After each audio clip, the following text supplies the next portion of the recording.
Bien démarrer sur AWS, dans cet épisode, nous allons expliquer les groupes de sécurité. Les groupes de sécurité, c'est un service associé à Amazon EC2 qui permet de faire tourner vos machines virtuelles et qui va protéger vos machines virtuelles en termes de connexion réseau.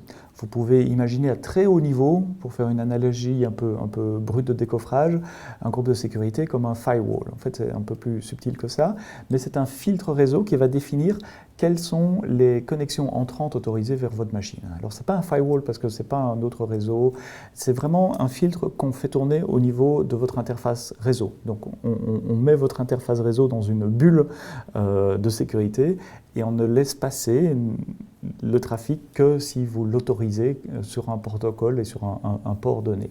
Donc quand vous démarrez une instance de machine virtuelle, vous devez nous dire quel est le groupe de sécurité que vous souhaitez ajouter. Ici, j'ai une instance qui tourne et vous voyez ici au milieu de ma console, Launch Wizard 1, ce n'est pas un nom très démonstratif. C'est le nom de mon groupe de sécurité. Et vous pouvez voir les règles. Par défaut, on accepte le trafic sur le port 22.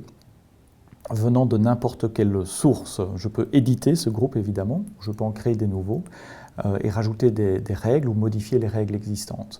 Donc vous devez spécifier le protocole, TCP, UDP ou ICMP, la plage de port et la source. L'adresse source, ça peut être une adresse IP spécifique, ça peut être un range d'adresse IP, ou ça peut être un autre numéro ou ID d'un autre groupe de sécurité. Ça vous permet de dire par exemple, mes web serveurs n'acceptent du trafic que des machines qui sont dans le groupe de sécurité des load balancers, ou mes application servers ne reçoivent du trafic que des machines qui sont dans le groupe des web serveurs, et donc de créer des dépendances entre vos groupes de sécurité. Je vais vous faire une petite démo de tout ça. Ici, j'ai cette machine avec SSH qui est autorisée, et donc je peux me connecter sur cette machine sans aucun souci. Voici une connexion SSH tout à fait normale vers cette machine. Sur cette machine, j'ai installé Apache, le web server. La preuve, c'est que j'ai quelques process qui tournent ici, et il écoute sur le port 80 par défaut. Donc si j'essaye de me connecter sur ma machine sur le port 80, a priori vous allez me dire ça devrait marcher. Eh ben non, ça ne va pas marcher parce que justement mon groupe de sécurité n'autorise pas le trafic sur le port 80.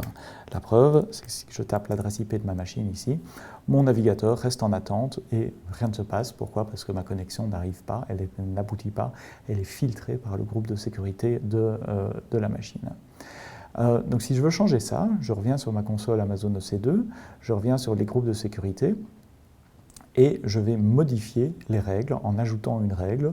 Je vais autoriser le trafic TCP sur le port 80 à partir de n'importe quelle adresse IP V4 ou adresse IP V6. Je fais enregistrer et vous voyez qu'il y a deux règles qui ont été ajoutées, une pour IPv4 et une pour IPv6. Si je reviens ici, ma page a chargé automatiquement. Je n'ai même pas dû la recharger parce que mon navigateur réessaye en permanence. Et voici la page par défaut qui est servie par Apache. Donc les filtres de sécurité, les groupes de sécurité, ce sont des filtres réseau qui définissent quels sont les types de trafic que vous allez autoriser. Le moins, c'est le mieux parce que vous réduisez la surface d'attaque sur les machines qui sont exposées à Internet. Voilà, j'espère que vous en savez un tout petit peu plus maintenant sur les groupes de sécurité sur Amazon EC2. Merci d'avoir regardé cet épisode. À bientôt pour un prochain. Et d'ici là, quoi que vous codiez, codez-le bien.